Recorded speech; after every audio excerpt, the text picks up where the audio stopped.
Welcome to the No Limits Leadership Podcast. We discuss ancient wisdom, real-world experiences, and the latest concepts on mastering leadership of self and others. If you're committed to maximizing your life and your impact on the world, you're home. Welcome to the No Limits Leadership Podcast. I am your host, Sean Patton, and we have the privilege of speaking with Kevin Torf today. He's a true leader and innovator in the world of IT strategy and project management. Kevin is the co-founder of the T2 Group, where he has spent decades transforming complex IT challenges into streamlined solutions for businesses of all sizes. He's not only a seasoned information systems executive with, as we were talking about before we started this, over 40 years of experience, proud of that experience, but also an author and thought leader. He has a great book called Getting the Job Done.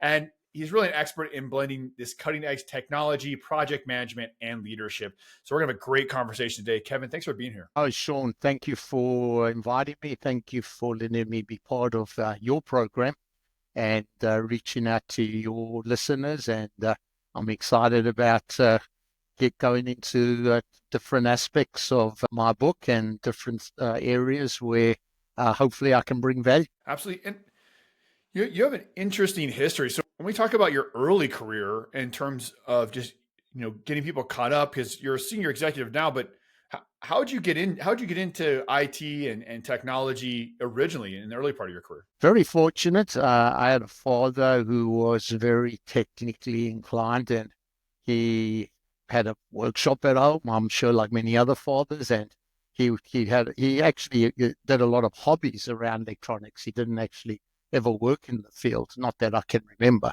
But he used to go in there on the weekends and he taught me the basics. And, we built little radios together and even back then, valve amplifiers. And that goes back to the 40 years comment that you made earlier. And, just really showed me the ropes. And that's how I got into electronics. And then when the first personal computers became available, I actually was very, very fortunate to have my uncle purchase one for me, and I was able to start programming and learning the fundamentals, and one thing just led to the other.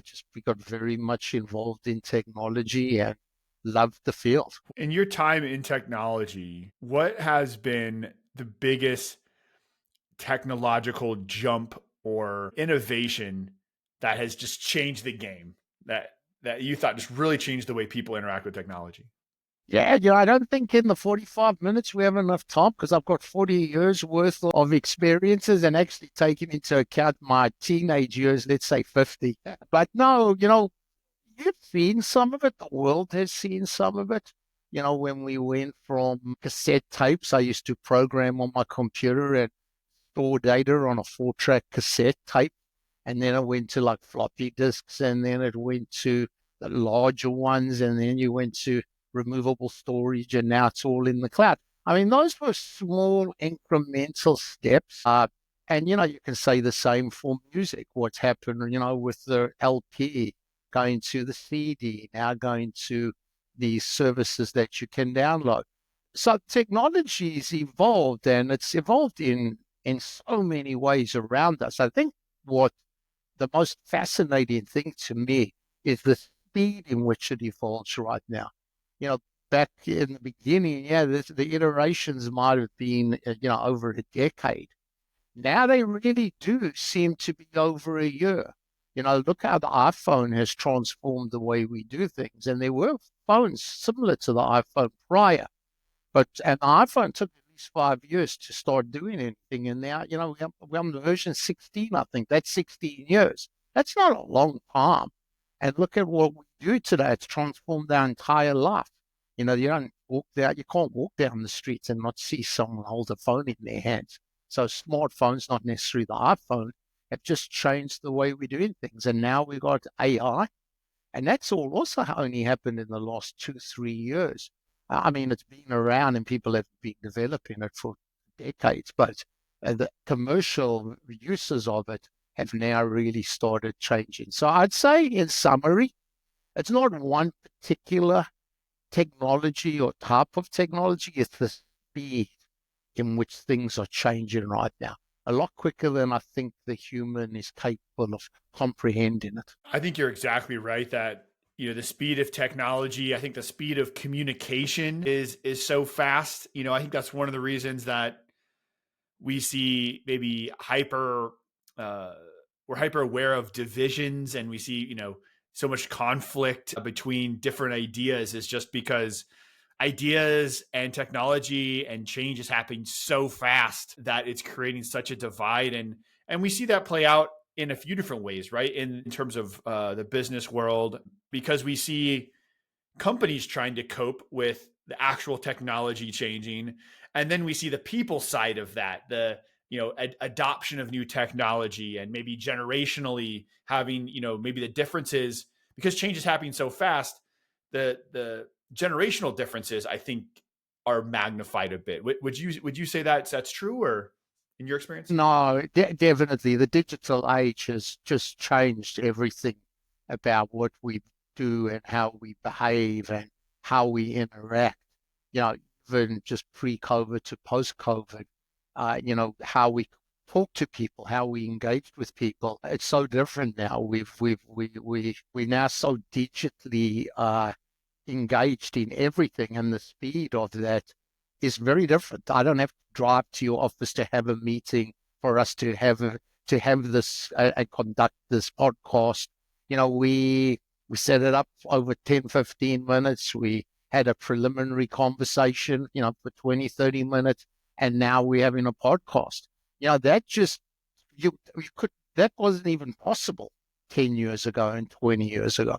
So no, it's really transformed our life. I think what's in store for us is, when I look at, the technology I played with as a child. I was fortunate enough to be 10 years ahead of a lot of my peers because of my father being in electronics. But I look at my grandchildren right now, 4, 5 years old, and one of 9, 5 and 9, and one of 3. They got a grasp. They can grab a tablet and navigate through it in minutes and find what they want. Well, me and you, even you, Sean, that you're younger than me, didn't even have that exposure. No, not at all. And I'm in this weird, I think they call me technically a Gen Y. It's like a micro generation between I'm like I'm like the oldest millennial, or I'm the youngest, what is it? Was it Gen X, right? So I'm like, Gen X, yeah, yeah, okay. yeah. So I'm either the youngest Gen X you've ever met or the oldest millennial, depending. And so, I remember being, I think it was in junior high when we had AOL and the internet, and and then someone would you'd be on the same line as the phone, right? So then somebody would call, and your parents would be yelling at you to get off the computer, and it was definitely a different world than we're living in now, and it's definitely impacting the workplace. How is with your company, you've been doing project management in the IT space for so long. How is that technological change? How has it really impacted the way that you manage complex? We have learned from over time, and I think, that's would be said for anything. Projects require a little bit of everything, as it doesn't matter what it is in life. With the technical projects we undertook, there's obviously some planning required. There's some budget that needs to be determined and managed so you could keep costs contained. There's resources that have to be allocated.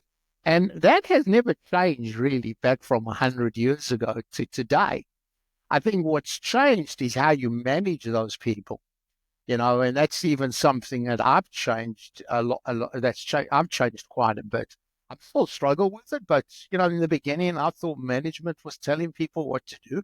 Go do this for me and go do it this way, and I want it done now. And what? That's the way I grew up, and it's the way my father taught me. It's the way I probably, you know, worked with people that I engaged with back then, and I learned over time there are different ways of doing things. There there are better ways, and there's sometimes more effective ways. And you got to adapt. And being in the business we're in, it's a people business. Everything we do is professional services, and it's engaging personalities. and people have changed over time. So I got to adapt to their style and communicate in a way that they can, understand what's expected of them. And then today it's a little bit more about empowering people. It's not about telling people anymore what to do. It's empowering them and allowing them to bring what they can to the table. And that's been a hard lesson for me over the years. I still remind myself every now and again, this is a different generation. Step back. And how do you do that when you say, hey, we need to empower them? Like, what does that look like on the ground for the leaders that are managing projects and have teams, and they want to empower their team. They want to be, a leader, not just a top down, draconian manager. But like, tactically, what does that look like when you interact with your team to make sure you're empowering them? So one of the best ways I can illustrate that, and I talk about this in the book under empowerment, is I call it the push-pull theory.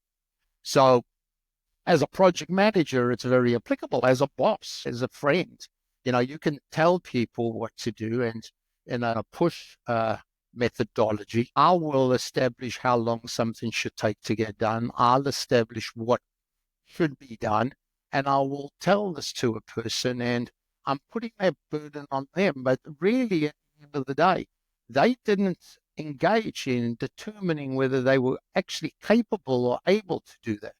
In the pull theory, change that and you ask a person, this is what I want to get done. What do you think? What do you think the best way of doing this might be? And based on your knowledge, how long do you think it will take you? So pulling that information and then getting that person to say, this I think I can get done in a week. You never force that timeline onto them. You got them to give you their feedback. Now they become a little bit more responsible for providing that information.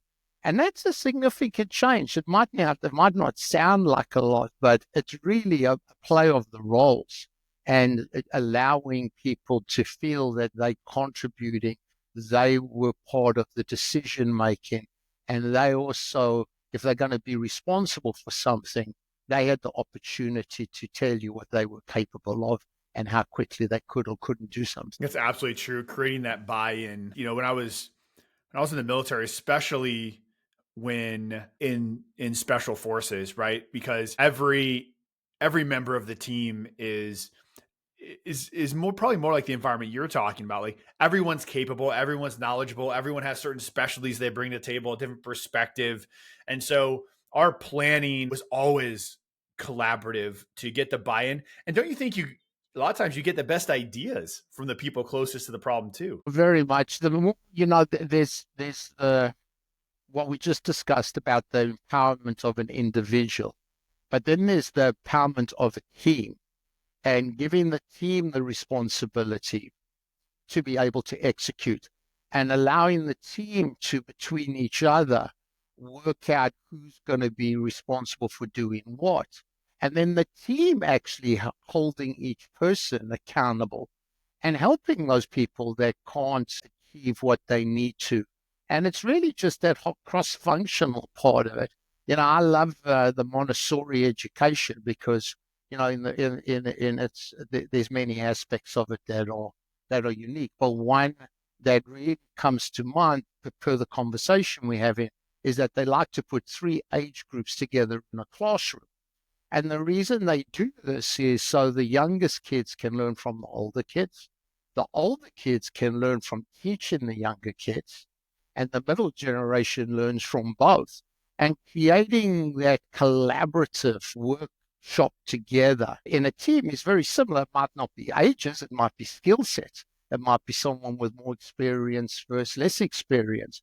But allowing them to work together can bring about change that you won't achieve in any other form. A team really is the ultimate of what one can do when it works well together. I love that you brought up that example for 2 reasons. One, my wife and I are expecting our first baby this January, and we are fans. She went to when she was younger, she went to a Montessori school. So we're looking into that. So you just reaffirmed our childcare choices. So I appreciate that, Kevin. And then, it's funny that you bring up those age groups because this is something, and it's funny how these things come together because this is actually a concept I talk about in jujitsu, the martial art that I own a company. We do Brazilian jiu-jitsu, and I talk about how jujitsu provides a lot of the things I think as human beings that we're designed to want, to desire, to need, and that's things like having a tribe, someone, a group that speaks the same language, that's working toward a common goal,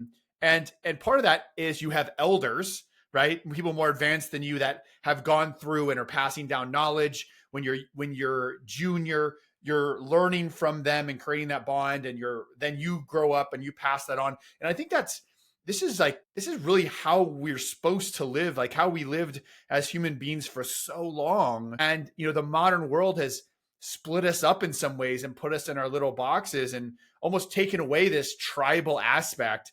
And I love the fact what you're talking about is how, as leaders and in business, we can harness, how we're genetically designed to live to create powerful, engaging teams that connect with these different levels. That's what I'm hearing from you. And I think it's a really powerful lesson that can be applied in the teams that we lead inside our companies in a lot of ways.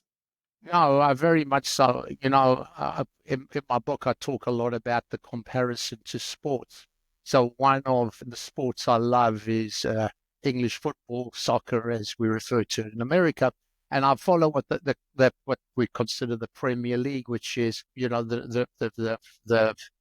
NFL or the whatever the majors are in the United States as the elite teams. And the way that you get to that a league is you got to get promoted. So you got to go through the lower divisions and you get promoted. The top three teams every year go up and the bottom three teams go down. People don't understand that concept until you really understand English football. So, long story short, one of the teams was a team called Leicester City. This goes back 7 years ago or some time like that. And they were in these lower divisions and they never had any really, massive celebrity or athlete like some of these other teams that had. I think going back now to recall here, but the top teams pay about £400 million, £500 million between all their players. Not very much like the NBA or the NFL. Leicester was paying about 30 to 40 million pounds for their team. So none of these teams, each individual player, their whole team was earning less than the individual player in the Premier League. To cut a long story short, they worked together very well and very effectively. And they got promoted through the different tiers and they got to the Premier League and they were never considered to even be a contender and they won the Premier League. And when you actually watch the game and you watch how they did it, it all came about through team play. It really is. I think that's why I'm glad we're having this conversation and why I'm so passionate about the power of leadership. I often make the claim leadership is the most powerful force on the planet. I think Einstein gets credited with saying it's compounding, but I think what leadership does is compound the power of human beings by bringing people together. And I love that example of how powerful it is. One methodology that you have developed with your company in terms of project management to integrate this team concept with the technology concept is what you call the hybrid agile methodology. Can you kind of elaborate on the process and the inspiration behind T2 Group's hybrid agile methodology? So, project management, as we said, goes back decades, hundreds of years, and there's a lot of formality behind project management. There's the PMI Institute, which has written certifications and training material for people to become, practiced in the whole delivery of how to manage projects. But that's very formal, and it's very, it has budgets, it has charters, it has objectives, it has resource allocations, and it's very formal. And for most part, a lot of that planning was all done prior to even starting a project. So, if you had a 2-3 year engagement, it maybe took you half a year to a year to plan it all out in detail. Well, the world adapted and changed, and what we realized is we spoke about this earlier about the speed that things happened. Back in today's time, if you took that approach, by the time you executed on the project a year later, your business needs might have changed, your resources might have changed, your goals might have. But so therefore, you're dealing with an old plan. So Agile brings about the whole concept of doing things iteratively. Plan a little bit, do it, reflect on it to make sure you're still going in the right direction, plan a little more, do it, and then reflect and be accepting of changes and model this to your needs. Now, the problem is both methodologies have their shortcomings, their pros and their cons. One is you do all this detailed planning like we just discussed. The other is you're so agile, you lose sight of what your real intentions were or goals are. So you've got to bring both together, in my mind, and you need a little bit of both. And that's really how we developed the hybrid methodology. You still need a plan, maybe not as much, it's a balance. You need a budget because you have to be constrained by some financial rules, but you need the freedom to work as a team, to allow your team to participate, like we talked about, empowering them, which means they're going to bring their style of working together that might be in conflict with your overall goals. So you've got to find a way to make everybody feel united and feel like they're part of the solution. And that's a good hybrid, a good leader, a good coach of a sports team. It's about just, bringing all those talents together and finding the best way to get them done. I'm interested in this whole concept, but I'm especially interested in how do you clearly define, the end goal, right? Like, how do we create the North Star? How do we keep everybody pointed the right direction to accomplish what our end state is as we make these iterations, as we move forward? Like, how do we keep everybody going in the same way? How do we communicate that?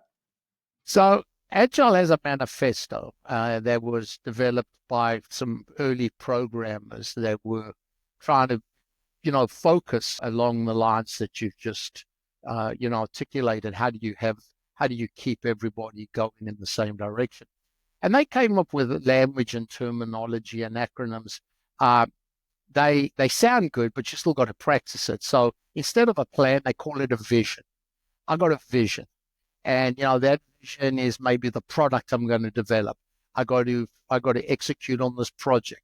I got to build a vehicle. I got to build a space shuttle. Whatever it is, it's a vision. Then you break that vision up into what Agile refers to as epics. What are these big pieces that are going to be these milestones that need to be achieved in order to get there? Then you break that down further into stories, which will allow you to complete that epic. And you got to stop. So it's you can't keep looking at the vision. You got to look at what's in front of you and how to get through each one of those stories daily, weekly, and then every week or every 2 weeks, whatever iteration or cadence you want, is go back and reflect and say, are we doing what we set out to do? Is this still in line with our vision? And by the way, is this what we still need to do? And is our vision still the vision we thought it was? Or do we need to make some adjustments to it? But you only can keep on track if you keep that reflection and you consistently remind yourself of what you wanted and do you still want it? Love that. And as we talk about managing these projects and your projects framework along with this hybrid agile framework, as you push through and do these iterations, how do we foster innovation through the process while managing risks and come with innovating and moving fast, right? We hear that, like, move fast and break things, but you don't always want to do that, right? Yeah, and this is where, very much in line with all your podcasts where you talk about leadership, that the person that's managing the team, they really not, the word manage is wrong. Project manage is even old fashioned. It's about leadership. It's about coaching. So it's about, bringing the team together and allowing them to come up with ideas. But those ideas at the end of the day, they've got to be in line with their vision. But you've got to allow people to innovate in that respect so that you can tie the two together and tweak it and make adjustments accordingly. It's allowing people to really be creative. It's like with Steve Jobs and Apple. He had some great visions, but what people don't talk about is the great teams he created and those leaders of those teams. And those teams, they said, let's go out and look at and try and find a way to build the lightest phone. That was the vision, the lightest phone. Or go build a phone that the glass was unbreakable, or that a feature or function of it was where they thought that what the industry needed. And then the team got together and came up with different ideas. And, maybe some of them didn't quite work out. But because they were iterating on such small cycles, when they did fail, it wasn't that critical. Maybe they wasted a month's worth of work. Now let's tweak and let's go down the road that we feel we can.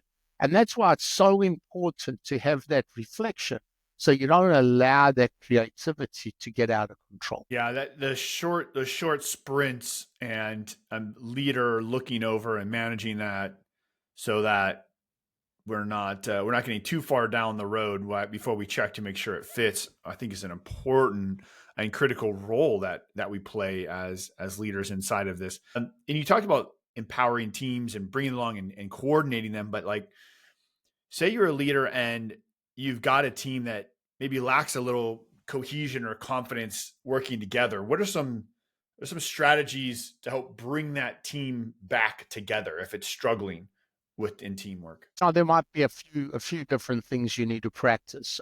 One is, coaching, teaching the team how to do certain things and reminding them of some of the tools they have available and how they can use those tools. But even that has limitations. You ideally want to get the team helping itself self-manage itself. As we spoke about, that those different experience levels or age groups, as we used as an example, help each other really keep things together. And then, because of the empowerment of the team by having them make the obligations of what they can do and what they're going to do within that time frame, you've now indirectly got them to make a commitment. And what you need to then do as a leader is remind them of what that commitment was, and also allow them to tell you, did they succeed in doing that or not? And it's quite interesting when you do that on a regular, frequent basis, and you build a routine in doing it. Every 2 weeks or whenever that sprint comes to an end, and time the team says, well, I made all of these 10 commitments, but we only did 5 of them. And then the next week, 2 weeks come and, we had 7 commitments, so we only did 3 of them. At some point you got to say, well, you're not overcommitting. Let's actually learn how to deliver on your commitments. So let's not have 7 commitments. Let's only have 3. And let's actually make sure we get it done. And then, they might be able to achieve that. Then you can say, all right, guys, maybe let's try and make 4 commitments this time.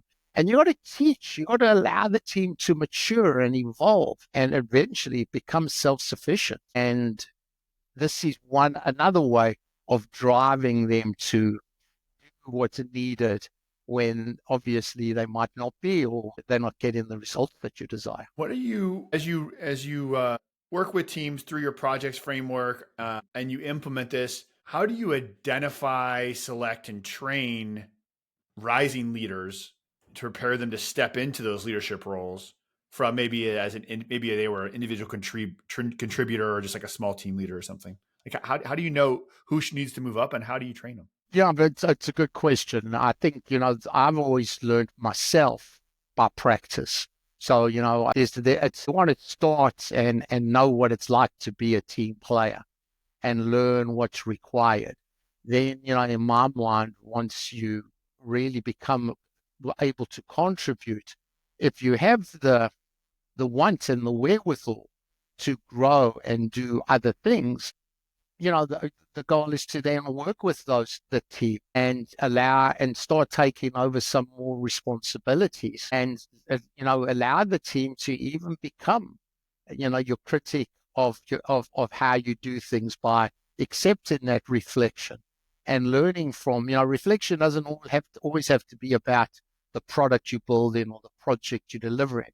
It can be how we're doing. Sean, after this podcast, let's reflect. Let's talk about what you could have done better, what I could have done better.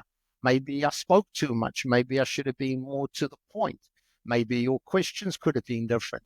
But we learn from this, and we learn through that reflection. And I believe that the best leaders today are the ones that really know how to embrace that and to use it effectively to better what they are, who they are, and what they do. I don't know if it's something you can train. I've seen lots of programs and books on, do this, practice this. And obviously, having that structure is important and knowing theoretical principles and tips. Even my book, it's got lots of tips about things to do. But I do think it takes a unique person to be able to identify their weaknesses, make a fine tune them, and go back and do things in a different way and keep making those changes and mature and grow because of that. I pulled out a few things from there that are so important. That I heard you say that you think are important to leaders. One of them I heard was you said leaders have to learn to be a team player first. Right? We got to learn how to follow and be a member of the team before we can lead the team. I think that's super powerful. We have to learn how to reflect and learn and lead people through reflection. And I heard that developing your leadership requires a commitment to growth, a want to get better in what you're doing. I'm hearing those as, powerful drivers for what you look for as someone who is maybe ready to step up into a leadership role. No, with hindsight now, listening to it afterwards, it's what I've practiced. It's what I do myself. I don't profess to know more than what I'm capable of doing. I've read many things. I've listened to other people. But, if I find it difficult to even do things if I don't know myself how to do them. So, I like to learn from that component. So this might be something unique to me, but I really think the three pillars, and, then there's, I'm sure, a few more that you brought up, are really drivers, because you need to be, you need to be able to want to do better. I don't know if everybody's built that way, in fairness. It's, people look at me and they think I'm crazy in doing some of the things I do. And why do you work so hard? And it's not just because I want to work. It's a passion. I want to be the best. I want to be good at what I do. Absolutely, yeah. That commitment is so important. I wonder, with your projects framework in the book, like, how is there enough flexibility in the framework where you think it's going to, stand the test of time? Or do you think with as fast as we kind of going back to our original conversation and we started this, we're talking about how fast technology is changing. Is the technological changing, or the rate of change, do you think it's impacted your framework, or does your framework adapt with it? I think it's going to live the test of time. I really do, because they might be able to explain them in different ways and educate. But even when I listen to your podcasts about being prepared, preparedness, that's planning. Having an idea of what you're going to do before you start. There's an element of it. The argument here is, how much do you need to plan, and what's enough to get started and not have a plan. So that's a balance. And I think everybody's going to deal with that differently. Everyone will approach it differently. But there has to be some planning. We spoke about, I go through the different letters of the acronym, that reflection we've spoken about. You talked about jiu-jitsu and just the organizational framework. I did Shotokan when I was younger, and there's a lot of disciplines in there. And I call that organization, that there's rules of engagement. They might change. People might do things in a little different way, but there's got to be that structure. Juggling, we always juggle. Unfortunately, we always try to do more things than we're capable of. The rule here is that, unless you do focus, you won't do as well as if you did five things versus one thing or two things. So learning how to balance that juggling and controlling it, but more important, actually not juggling, trying to focus on what you need to so you can get it done. We spoke about empowerment and, building that team and allowing them to be part of the decision making.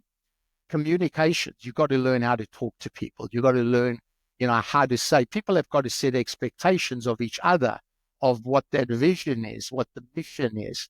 And if that's not articulated, then people won't have that direction and that leadership needed. I think one big item we haven't spoken about in my mind from a leader is transparency. It's about, there should be no surprises.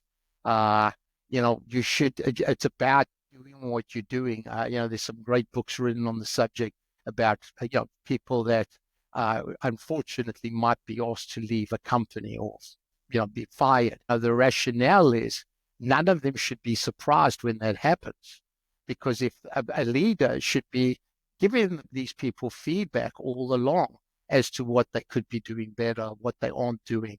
And when that time comes, if they're not fulfilling those obligations, the consequences are what they are. So you need to be transparent, and the team needs to be transparent with each other. If some of the team goes off and does one thing and another part of the team does something else, that's not a team. So transparency, that's a subject all on its own. And then setting standards, a little bit like organization, but building out that checklist. I like to remind myself, a pilot sets a checklist, and every time they fly, they go over that same list. It's exactly the same over and over and over again. You need that as well to sometimes check off, are you doing the things you could be, should be, and how does that work? So, the projects that I was able to use as that acronym to, define and bring up some things that are very, common and people do. They might just have different words for it, and they might put them in different structures.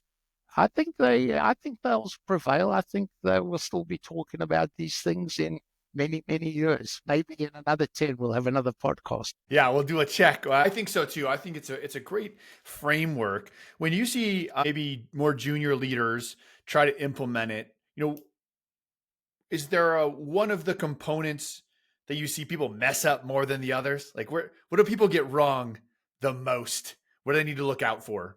I think most people have a tendency to overcomplicate things. So they think they try and do too much, and they think that they need to in order to be successful. And ironically, if they just had a little bit more focus and did one thing at a time and did it well, very quickly they can achieve their objectives, and they will do it much better than trying to take on too much. I do it myself all the time. We have to remind myself, slow down to go faster, take it easy, let's focus. And I'd say that's probably one of the biggest common mistakes I see. Yeah, again, there's many, but if I had to choose one. I struggle with that too. So I'm over here guilty as charged, raising my hand that I feel like it's a constant, oh, things are going well. You start saying yes to more stuff. I can do more stuff. And then, oh my God, what am I doing? What I need to get rid of? Let's, narrow it down. And we had a phrase in the military, especially when it came to things like marksmanship, which is, slow is smooth, smooth is fast. And we used to say that over and over again when people would try to get ahead of themselves, stay in the moment. If you go smooth, if you go slow, you'll actually get there, faster. But I think especially for, we're both guilty of it. And I think especially for junior leaders, they get real excited and, try to bite off, and they're going to conquer the world in the next 6 months, right? And then I think, one thing, I've learned myself is I'm my biggest own critic. The next lesson I can teach them, stop doing for others, start doing for what you believe is the right thing. Manage yourself and just focus in, like we've said, slow to go faster. Take pride in what you do. Do one thing at a time, and the rest will look after itself. You'll get the people around you to start respecting that, because you would have, no pun intended, get the job done. That's what my life is. Someone said what I want written on my tombstone. Real simple. He got the job done. I didn't talk about it. I think Disney was said a famous saying, I forget the exact words, but it's about stop talking about these things and just do them. Get the job done. Absolutely. And, everyone out there, we'll put the link in the description to get Kevin's book, Getting the Job Done, so you can go out and get it. This is a powerful framework from someone with, again, decades of experience. And I loved your insights that go so far beyond just the tactical application of a framework, but the human side, the leader side, the mindset side was really, really interesting and really inspiring. And I think it's going to be powerful for a lot of our listeners. So I appreciate your time today, Kevin. No, Sean, again, thank you for including me. And, I think we both have a passion for the subject, and it's evident in listening to your podcasts. These items, are what drive you. They drive as well. So hopefully this will be a long-term relationship and we can share even more thoughts and ideas. Absolutely. Absolutely. Well, I said, anyone who needs to get a hold of Kevin, we're going to put all of his links for his book and just getting a hold of him. If they want to just get a hold of you directly, Kevin, what's the best way for them to Yeah, do that? they can connect to me on LinkedIn. They could send me emails. I vet all my emails. It's kevin.torf@t2group.com, but they can get it from the website as well. And probably LinkedIn as it's become probably the old man's social media. not like no, not like the Facebooks and that of the world. No, I know. And I'll tell you what, I'm 41, about to be 42, and I pretty much am just on LinkedIn now because there's a lot of nonsense in a lot of those other places. So I'm with you on the LinkedIn too, brother. Well, thanks so much again, Kevin. I appreciate it. And until next time, take care of yourself. I appreciate it. Thanks, Sean.